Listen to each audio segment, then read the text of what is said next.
Hello everybody. Welcome one and all to Redfish Bluefish. This is the channel where we examine art, nature, and science through the lens of the aquarist, and we do it every Friday at 8 p.m. Pacific, 11 p.m. Eastern. I shouldn't have to really say that because we have a lot of people in here right now. I'm going to jump over to my regular window, and it looks like we have 33 watching now and 29 thumbs ups. That is killer. Thank you so much, guys. I hope you're having a wonderful week and a wonderful Friday, and you are geared up to have an amazing, splendiferous weekend. I'm hoping to have one myself, but now we're going to do the top 10 early birds, but I have a confession. So first place through sixth place is definitely accurate, and after sixth place, well, I had to take a little step away from the computer, and I said I was away for about an hour. It was actually more than that. So from seventh onward, we could have some inaccuracies in here, but as I say every time, it doesn't really matter if you make the top 10 early bird list, because I love you guys all the same. Everyone here, thank you so much. So here we go. 1 through 6 is definitely accurate. 7 through 10, probably not. So first place this week we have I Hate Stupid People. That's IHSP, as we call this wonderful fish keeping type person. IHSP, I Hate Stupid People. You take first place this week. Congratulations. In second place, we have Mridul Singh. Mridul, congratulations, my friend. You definitely took second place. I was live and I saw it happen. I saw the drama unwind. Third place, BG Aqua. My goodness, BG Aqua, congratulations. Thank you so much for coming here so early, showing support, chatting. We were having a great time in chat for about the last hour and a half or so. BG Aqua, you take third place. Fourth place goes to Pew Fish Zone. Pew Fish Zone, you are fourth place. Thank you so much for coming by and showing your fishy fun support. Fifth place goes to Mark Von Wisco, Aquarium Adventures. Mark Von Wisco, congratulations, my friend. You take fifth. And sixth place goes to a very good friend of all of ours. We're all sending a lot of thoughts and prayers to her and her family. She's having some issues, some problems, health problems right now. Manes, tails, fur, and fins. Guys, please send thoughts and good karma beams out to Manes, tails, fur, and fins for taking sixth place. Now here's where things get a little sketchy. You had to kind of step away a little bit. Seventh place, by my reckoning, goes to Pepling Creek Aquatics. Pep, Baron von Peppenheimer, you take seventh place by my reckoning. And eighth place, Catfish Terry. Yeehaw! Catfish Terry, congratulations, my friend. You are eighth place. Ninth place goes to Aquamaine. Aquamaine, congratulations, man. I really appreciate you coming by and hanging out and chatting and having the great time we all hope to have here. 10th place, and this is the end. This is where we close out on the top 10 early birds. 10th place goes to Mr. Jeffrey Watts. Jeffrey Watts, congratulations. You close out the early bird list with a 10th place finish. Guys, I apologize for the probable inaccuracies between 6th and 7th place. I usually try to actually monitor it pretty closely because it's kind of a fun thing that we do here. Aquamaine says that's accurate. He was 9th. Oh, nice. I mean, even a broken clock is right at least twice every day. So I guess I just got lucky. No, guys, I definitely try to pay attention to the top 10 early birds. It's a way to kind of give shout outs to people who are here early, who are definitely Johnny on the spot pretty much every Friday. And yeah, it's a lot of fun for me to do as well. It gives me an opportunity to chat and interact with people, which I had a great opportunity to do this time. I usually don't have time to do that But this time it worked out in my favor. So guys, what I want to do, and you can tell from the title of the live stream, DIY shop updates, it's just really one update, and it's not a major one, but I did a couple of community photograph, kind of community posts on YouTube showing what I was working on, some DIY light bars, I guess you could say, or really long pieces of wood with multiple light bars kind of wired, jammed together, and mounted on them.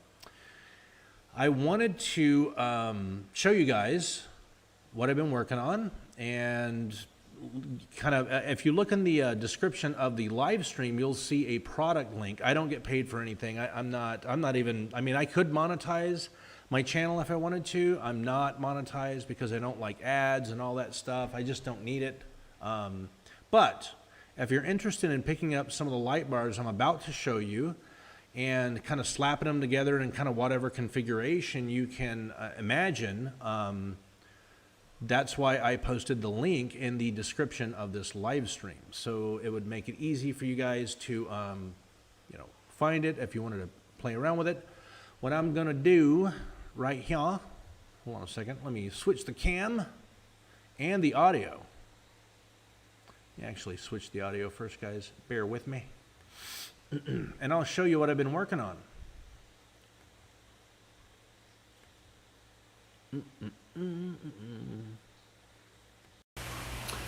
How about that? Oh yeah, it should be a lot more hissy because this is actually audio on my phone, which I'm going to switch over to right about now. Okay, so I wanted to show you guys what I've been working on. I did, like I said, I did one of those hashtag short videos and a couple of photos. I'm really not liking the hashtag short thing. I only did a couple of not very good hashtag short things, and not feeling it. I think it's going to be kind of a passing fad, if I can be honest with you. You know what? Let me get over here and turn off the lights in the front of the shop. If I can figure it out. There we go.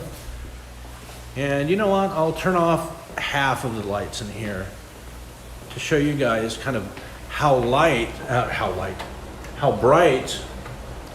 these light bars are. Each light bar that you'll see that's a foot long, it's 12 inches long ish. It's a little under 12, but each one, you know, LEDs, you should not try to rate them in wattage. It's not accurate. You need to look at other things. Each one of these light bars is 400 lumens. So that's 400 candles, essentially, is what that means. And I have 4 of them plugged together on this board, wired together in a simple straight series. And I will switch the camera around and show you what they look like. Stand by. So basically what you get is this.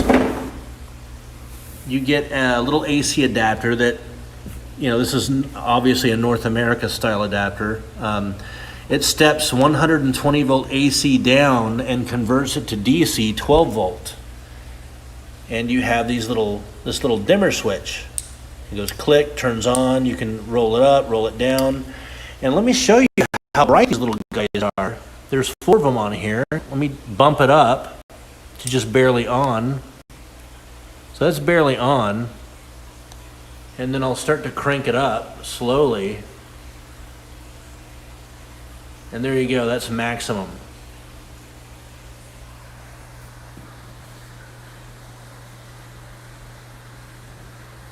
So that's basically just 4 light bars that I have attached to a little board. So I've been building these like crazy because I'm going to be affixing them to the underside of those shelves. 2 there, 2 there, 2 there, 2 there, and so on. I thought that you might like to kind of see what I've been working on here. Hold on, let me switch this around. There we go. And, whoa, sorry for the shakiness, as always. I'm pretty shaky with the cameras. Let me go to the primary camera. There we go, and fix my audio.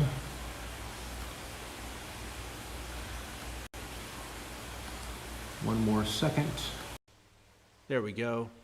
That should be a lot less hissy, probably less quiet as well. Let me move this over here. And so basically that's just it. It's just their long furring strips is what they are. In fact, why would I even try to explain what I just showed you guys? Let me just show you how I built these. Check it out, guys. I'll be right back after the little video. Okay, the way that we start with these are with furring strips. If you don't know what furring strips are, they're usually used for finishing windows and that sort of thing, cabinetry. So if you go to your local hardware store, you can find furring strips for about $1.50 each. One thing about these though, you need to look at them really closely and inspect them, make sure they're not curved or bent, because often furring strips are really warped and you need to go through quite a few to get some straight ones. Anyway, this one right here I have cut for my purposes. It's 63.5 inches long. And next you're going to need your lights. For this project, I have chosen the Osoko dimmable LED 3-piece. When you receive the product, it'll come with 3 light bars and some fairly useless documentation, a number of cables and connectors, mounting hardware, a dimmer switch, as well as an AC to 12 volt DC adapter.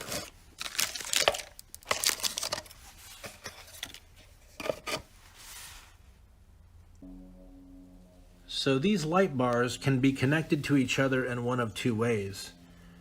You see here we have a small port here, as well as a small port here. The same is true on every one of these 3 light bars that I have lined out here. So you can connect them with these long cables. They're actually quite long. I want to say they're about 1.5 meters. In my opinion, they're too long. You can use these cables to connect this light bar to this to this, and so on. Or you can use the supplied much shorter hard connectors, which is what we're going to be using today to connect these 3 light bars together.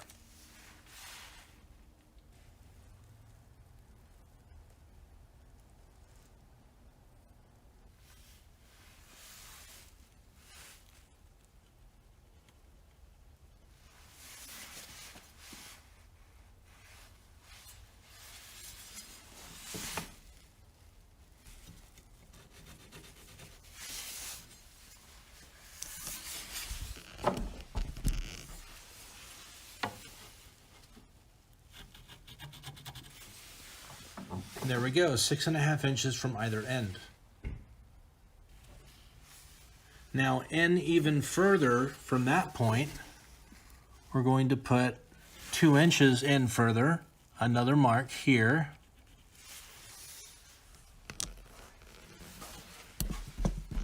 And here, the same, we're going to put another mark, 2 inches in. And then we're going to draw those out in the center again, just like we did before. We're going to do the same thing here. Try to anyway.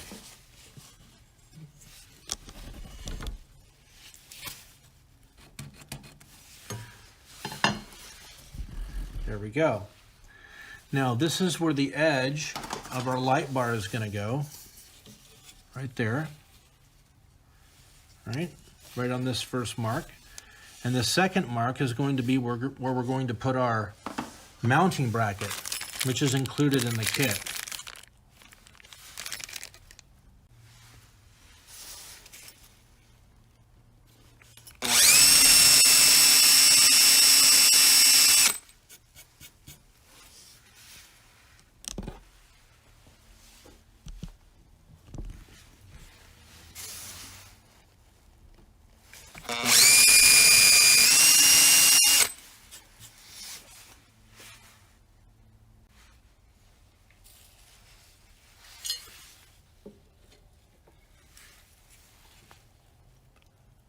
Two inches right there.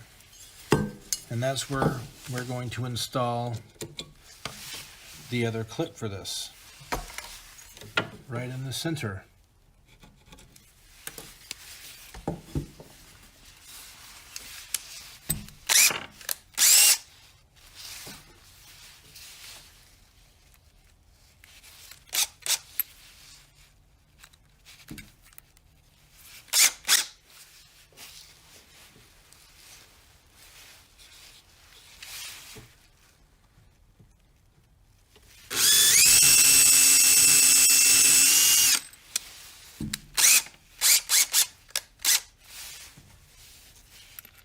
And now we can put the second clip for this light bar in.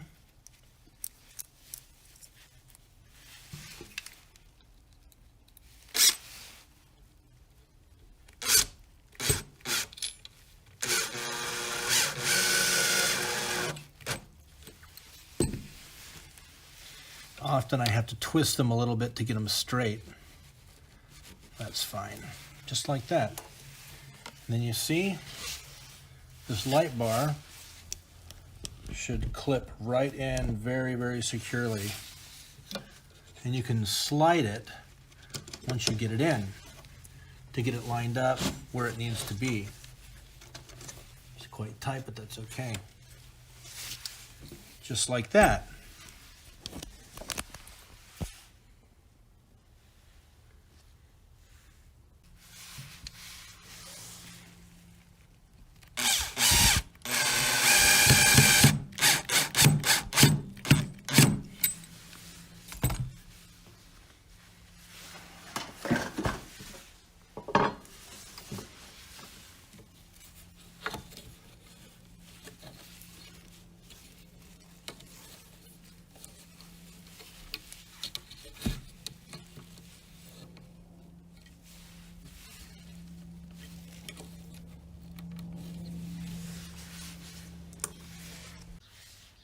And now let's see if we have success here.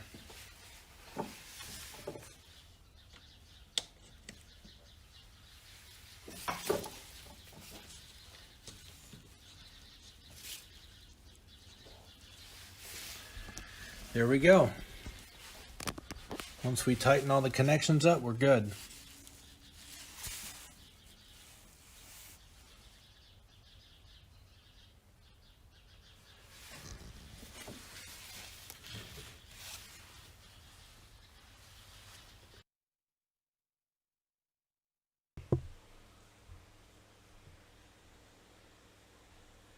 Well guys, welcome back from that little short video. And I welcome you to a shrimp party! Shrimp party! We got a bunch of Blue Dream Neocaridina here munching out on some food I gave them about, I don't know, 20-30 minutes ago. There's a bunch more in there. They're slowly starting to pile in. You see the little scroungers starting to pile in from the sides of the tanks, crawl around. Typical, typical. Well, while you guys check out them scrimps, I'm going to jump over to chat and scroll up. I thought I saw a couple of questions. I have a question here from Freshwater Canucks. What height would be max from tank to light, and what would the lumens be enough for, say, deep tank like a 55? No, I don't think. No, these lights would not be appropriate for something really deep like a 55. Not just because of the height, but the height with water in it. You know what I mean? Not only is a 55 high, but that's all water height too. There are no reflectors on these lights, so they're really best. I would say no more than. I plan to mount them about, let me see, about 10 inches above the surface of the aquariums that I built them for. And the aquariums I built them for are only 20 longs. So, you know, 20 longs are really shallow. There's not a whole lot of water. So what I'm getting at is I believe that your biggest problem with trying to use lights like these over a 55 is not so much the height, but the height of the water column you're going to be shooting them through, because they don't have reflectors on them. So they disperse a lot of light in like a 120-degree angle, but they don't have reflectors. And each light bar, I think I said in the video, each light bar is 400 lumens. So each of these light rails that I built is what, 1600 lumens, right? That's 1600 candle watt, candle power, I guess I should say.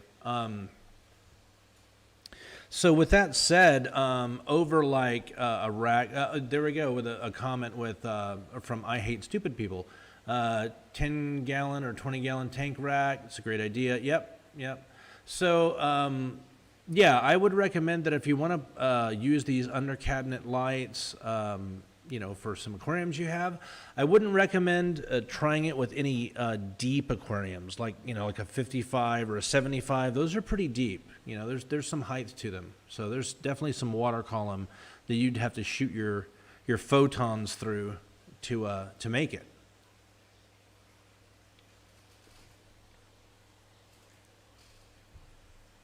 Go on up here and see if I've missed anything. Dragon Lair with a comment. Gutters make good reflectors. Yes, they do. They certainly can. I'm not certain that they would look super good underneath the racks that I have, but you're right. Absolutely.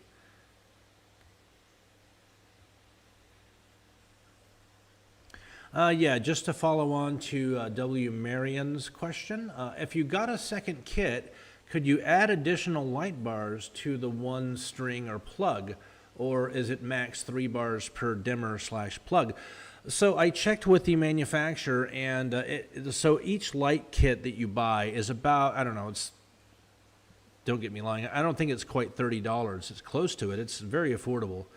But each kit comes with the AC adapter, the dimmer switch, all the connectors that you need, the mounting hardware, and it comes with 3 light bars, 3. So you can add a 4th one, and the driver and the dimmer switch, all of that, upstream stuff closer to the power source, it will totally support all of those additional light bars. 4 light bars is no problem. So let me see if I have missed anything else up high before I go back down. We have a question from Leah Jet. How high above the tanks will the light bars sit? Are they daylight or bright light?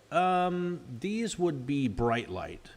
And they're going to be sitting about 10 inches or so above the surface of these 20-gallon aquariums that you guys have seen tons of times. So each rack, basically each row in each rack, holds 5 20-gallon long aquariums, and above each, rack of 5 is going to be 2 of those light bars. Now, you probably don't need 2 of those light rails, I should say. You don't need 2 light rails, which is 8 light bars.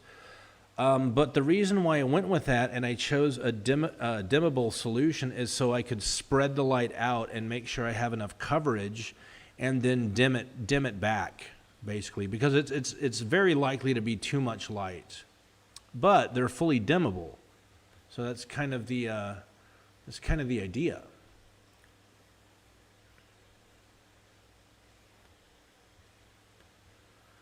So let's see. Oh, we have a great question here from Aquamain. Aquamain asks, what CO2 regulator would you recommend? I'm looking for dual manifolds so I can use 2 bubble counters. Well, that's a great question, actually.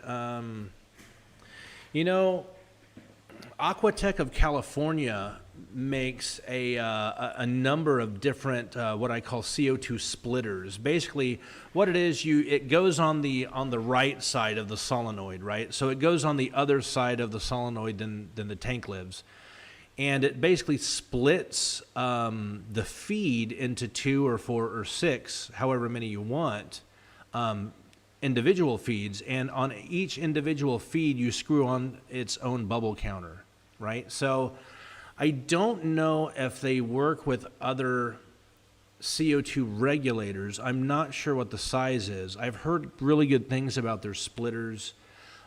For sure, the best CO2 regulator I've ever come across and I've ever used was built by Milwaukee Instruments. I don't know if you guys know who Milwaukee Instruments is. I'm actually typing it into my laptop. Yeah, there we go, MilwaukeeInstruments.com. If you'd like to go there, they make a CO2 regulator. It's made in the USA of, USA-made parts. It is probably, well, not probably, easily the most accurate solenoid regulated CO2 regulator that I've ever used. It's really, really great stuff. They make really good equipment. Now, with that said, I'm not certain that the splitters that you could get from other manufacturers would fit on their regulator. I know that Milwaukee Instruments do not make any splitters for their system. So it might be worth looking into it, maybe getting a dual splitter from Aquatech of California and a CO2 regulator with solenoid from Milwaukee Instruments. Let me see if I can post a link here in chat to the product I have seen and used. It's very, very good.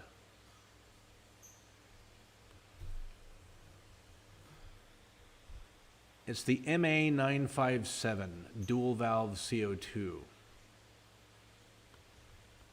This isn't necessarily a link from Milwaukee Instruments, but nonetheless, here it is.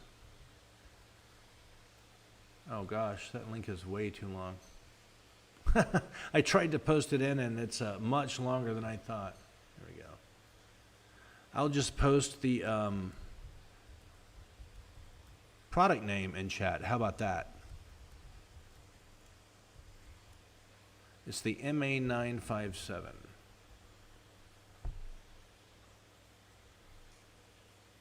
Yes, a question from W. Marion. Does the Milwaukee Instrument regulator come with a solenoid? Yes. Yes, it does. The MA957 comes with dual gauges, meaning it tells you how much gas, whatever the gas is, CO2 in this case, it tells you how much CO2 you have in the tank and how much pressure you're letting through it. So it's dual gauge, and it's got a really fine, really, really nice needle valve on it. And it is solenoid regulated. So any of you guys listening while we look at these cool shrimp chow down on this food, if any of you guys aren't sure what solenoids do, basically a solenoid, well, there's several kinds, but when we talk about CO2 solenoids, basically it's a device that's fitted into the CO2 regulator, and as long as it's getting sufficient current, it will open. And it will open to whatever setting you had it to, the manual dial settings that you dialed in. And as soon as the power, the electricity disappears from the solenoid POW, the regulator system will close. So in effect, by supplying it with voltage, you turn it on, and by turning voltage off to the solenoid, you turn it off. So it's a way of programming your CO2 injection systems to turn them on, off with timers. It's very, very convenient.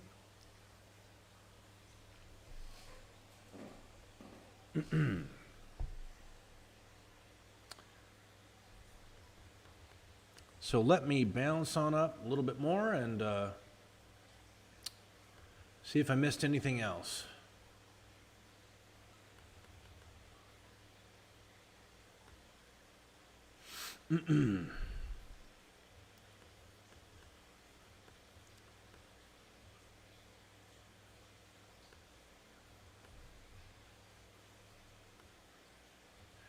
I think we're caught up. I think we're good. So let me kick on some lights here.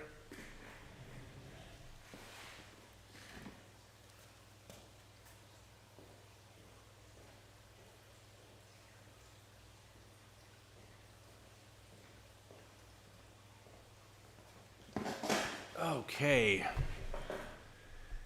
Here we are. Back.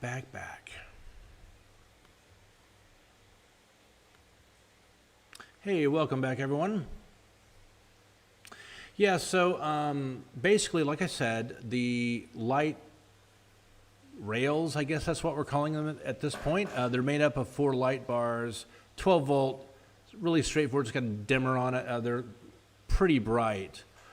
They're really easy to put together, very affordable. We're going to be putting them over the aquariums over here. We're going to be basically screwing them into the tops of the racks above them. And I'm going to spread them out enough to get enough coverage and then dial them, dial each rail independently where it needs to be to get enough coverage and that sort of thing.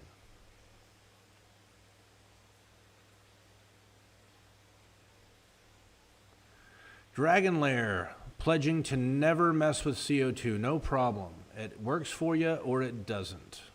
I do use CO2 with much success.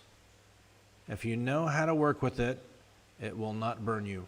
If you run it at night, if you do some of the very well-known no-nos, well, just like anything else you do with keeping fish or keeping plants, you're going to get burned. If knowledge and the science behind it is, hey, don't do X, and then you choose to do X,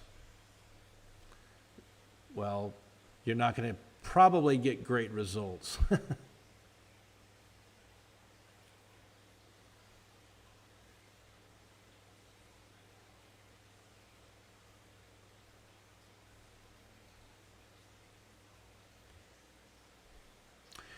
Yes, W. Marion here with a comment. You can set it on a timer without solenoid. It's either 24/7 CO2, you have to turn it off manually. Exactly, yes. You do have to turn it off manually if you don't have a solenoid. People that run smaller systems, smaller CO2 systems, what they'll do sometimes is just run a really small, tiny trickle of CO2 into their aquarium, like a little tiny bit, like one bubble every, 5 or 7 seconds, just like almost nothing.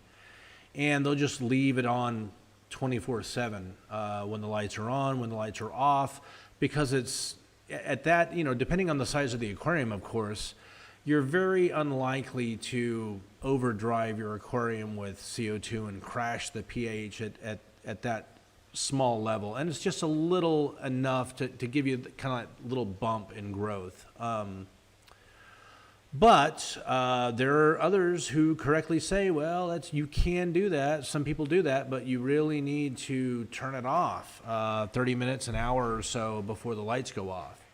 And similarly, you need to turn, if you're using CO2, you really need to get in the habit of turning it on 30 minutes to an hour before the lights kick on. That's so the water can get saturated with enough carbon, free carbon, and as soon as the lights kick on, those plants are going to start stripping carbon out of that water, carbon dioxide, really quickly.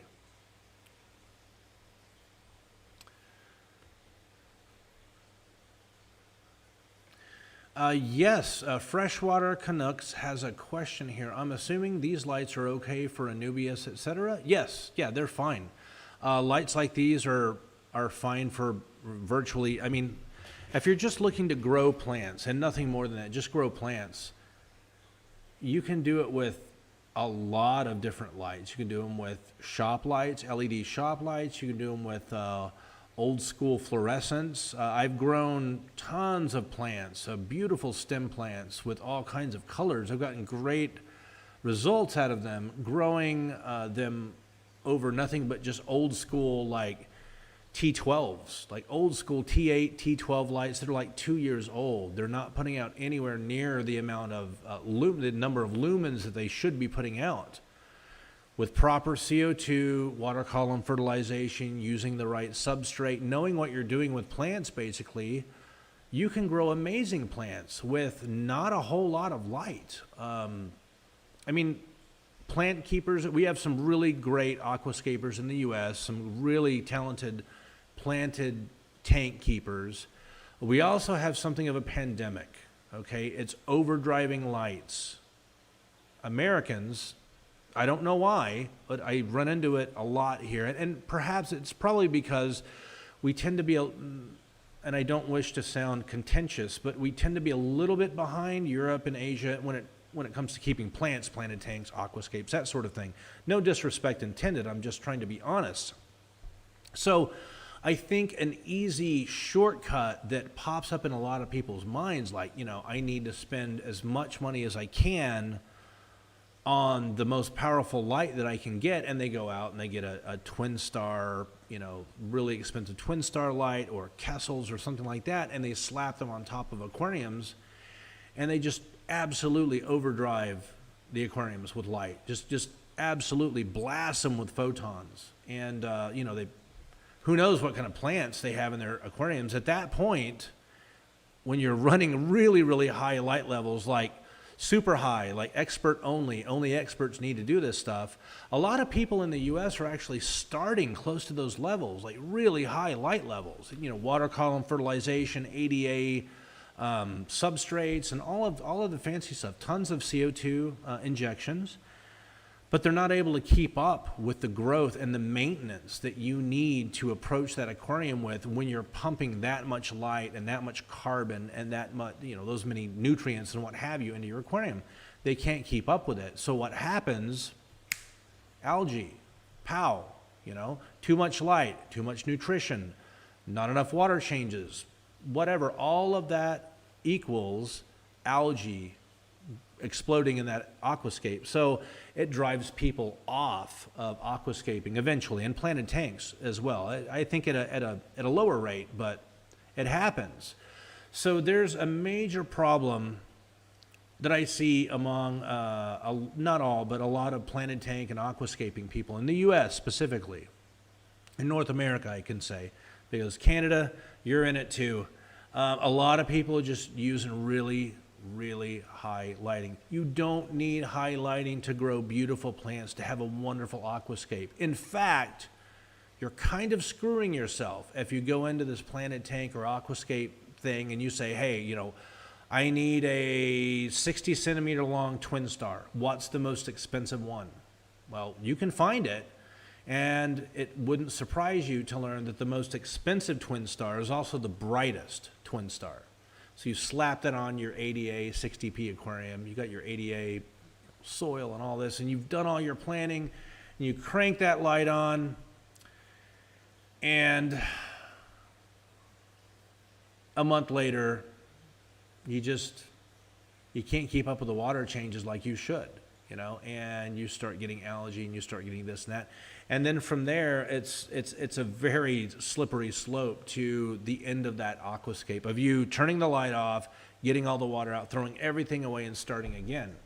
I've seen it so many times, and it almost always goes back to overdriving your aquariums with too much light. So let me shut up about that. My little rant, my little side rant. I'm going to scroll up and see if I have missed anything.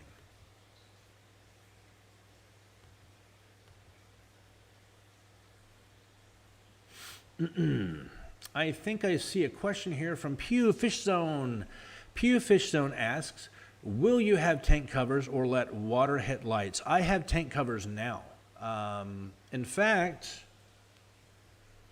I could switch over and show you some of my handy dandy custom made fish tank covers. Let me switch over to the other camera. Actually, let me switch the audio first, which I usually forget to do, so you guys get this echoey, crappy experience that you've come to know and love here at Redfish Bluefish. I'm joking.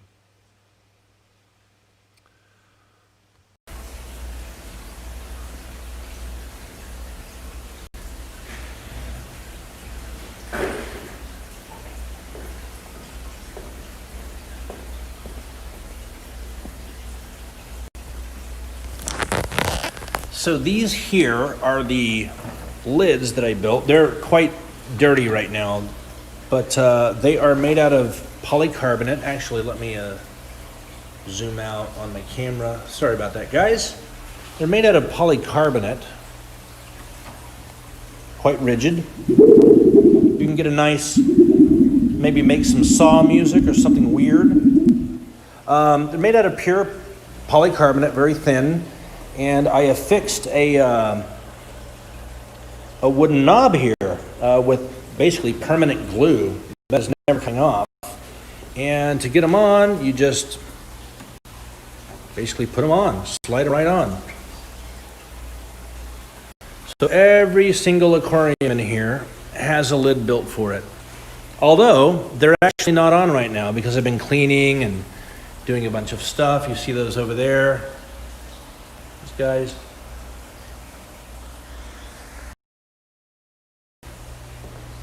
So I hope that answers your question. Yes, virtually every aquarium will have a lid. Now, let me set this down and switch back. God,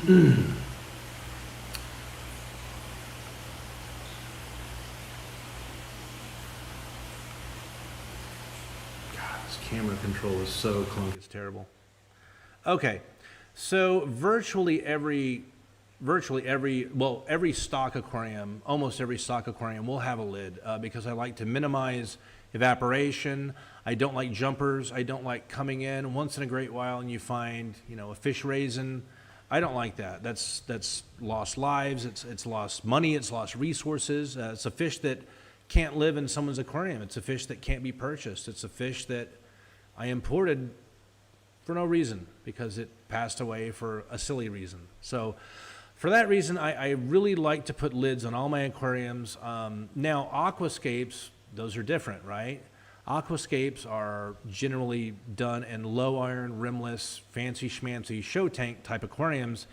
And if you've ever seen a low iron, rimless aquascape tank that someone has put a lid on, like even if it's like a clear, thin sheet of glass, it really does not look very well at all because the lights, the high performance lights, and I'm sorry to keep going back to lighting, but the high performance lights we put over those aquascapes with the diffusing cells that they have over them, they reflect so badly on any kind of glass that's put on top of the aquariums that it's just really not, it's not usually done.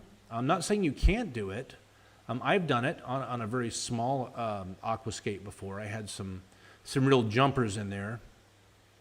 It can be done.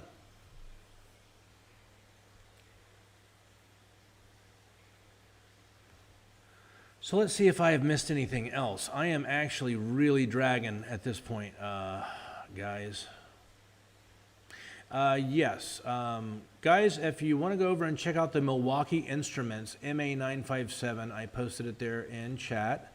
If you're looking for a CO2 injection rig for your aquascapes or your planted tanks, anything like that, the MA957 is pretty much as good as it gets.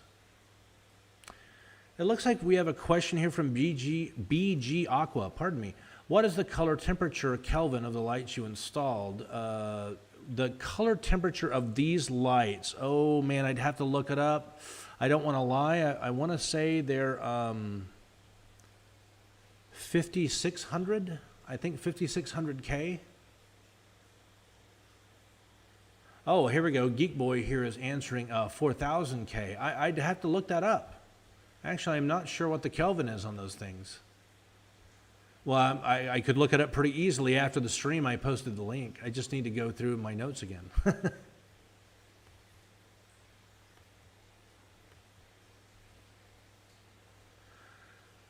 Got a comment from Anthony's Fishy Friends here. 2 of 3 guppy strains have fry. Thank you, buddy. Oh, nice, Anthony. Sweet, man. I'm really happy to hear about that, dude.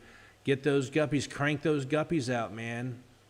You will be sitting on top of a guppy kingdom come spring and summer tubbing time. I am looking forward to spring and summer tubbing time. We're going to bring in a lot of really cool guppy strains that you guys have not seen before. I'm working with a buddy of mine out east, breeder, buddy, same thing. Coming up with some really cool strains that you guys probably have not seen before. They're going to be coming out soon. But we can't rush perfection. You just can't do it. Jeeps and Things with a comment here. Hey, what's up, buddy? My brother. You just need to come down here for a month so we can do a planted tank. I'll pay in barbecue and good money. Awesome. Awesome. Oh, good company, he said, not good money. Actually, see, I read it. He wrote good company, and I read good money. You see how my brain works. Yeah, absolutely, man. I'd love to come down and visit the fam down south from here. It'd be very nice. Question here from W. Marion asked, any Viejita Apistos remaining? No, not a single one. The Apistogramma Viejita 1s sold out very, very quickly. The Apistogramma Viejita 2s sold out right after them. And unfortunately, we are clean out of the Viejitas. However, we are planning on bringing a number of wonderful Viejita 1s and Viejita 2s and all other kinds of really cool Apistogrammas back in no time flat. I have just been struggling with, okay, so I was due to receive 2 large shipments of equipment, a linear air pump, and some other stuff I need to finish this freaking build, and they didn't come in 2 weeks ago. They were delayed. And a week ago, didn't come in again. So basically stuff finally hit today. I got 2 huge boxes of equipment and fittings and hoses and pumps and this and that and the other thing. So this weekend is going to be really busy. I will not be watching YouTube. I will not be doing any YouTube. I will certainly not be broadcasting any YouTube whatsoever this weekend because I'm going to be busting my hump in this shop getting it finished because I've had enough. This has dragged on way, way, way beyond my comfort level with the COVID-19 related delays. You couldn't get aquariums because there was a glass shortage. Now you can't get hoods because there's a hood shortage? I don't get it. Anyway, we're just going to power through it. We're going to get through it this weekend. We're going to knock this out. I think I am pretty much caught up. Riddle Singh here with a question. Most comedic fish. Oh man, that's a hard one. Most comedic fish. Gosh, that's a hard one. I'm going to have to think about that one. Riddle, you got me on that one. There are actually a lot of good questions, good answers for that one. A lot of loaches are really good fun. For sure. Pandagaras are up there. I really like to, I got to be careful with pandagaras. I love to watch them jockey for food, for control of the algae wafer or whatever it is you fed them on the bottom. I really like to watch them jockey for control of the food so much that if I'm not careful, I can kind of overfeed them. So I think pandagaras would probably be really high up on the list for me personally. Hey, what's up, Nathan Fishboy? It's been so long I haven't seen you, bud. 40 degrees there. Yikes. That is real hot. I lived in Asia for many, many years. I am very, very familiar with the Celsius grade. Guys, I assure you, 40C is extremely hot. Real hot. John Cox with a comment here. Polycarbonate shortages as stores have to have shields. Yeah, that makes sense. I guess so.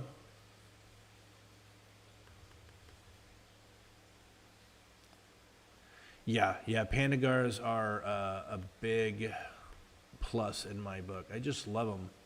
I wish they wouldn't, they can, when there's not enough pandagaras or, there's like 2 or 3, or when there's not enough to eat, maybe they're a little bit hungry, they can get pretty nasty to each other. I wish they were a bit nicer because they're a really cute fish, but once in a while they can display behavior towards each other where you're like, wow, these fish are monsters. They really can. So guys, I think that I have answered all the questions that I had yet not answered. If I missed any questions, please, please, please forgive me.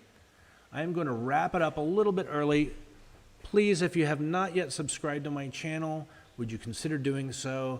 It really helps out. And if you are so kind enough to subscribe, please remember to mash that bell and turn on all notifications so you get updates when we're doing cool giveaways, we're doing cool sweepstakes, we're going live with super secret discount codes and all other kinds of cool, fishy, nerdy fun like that. I really appreciate you guys hanging out with me, coming by and supporting me week after week. I can't tell you how much it means to me. I've been becoming very quickly pretty good friends with a lot of people that are here every week, and I can't thank you guys enough. So I'm not going to get all sappy on you with that stuff. I hope you enjoyed the live stream this time. I hope you got a little bit out of the DIY light kind of instructions. I posted the link in the description of this video, so I highly recommend you just pick up one of them. Just pick up one box that has 3 light bars and the connectors and all that stuff, and hook it up in your house and test it out. You know, crank it up, crank it down. The worst you can do is you end up with some under cabinet lights that you could use on tons of other projects, right? So anyway, I hope you got a little something out of that little short 6 or 7 minute DIY thing. Again, thank you so much for coming by and hanging out with me, guys.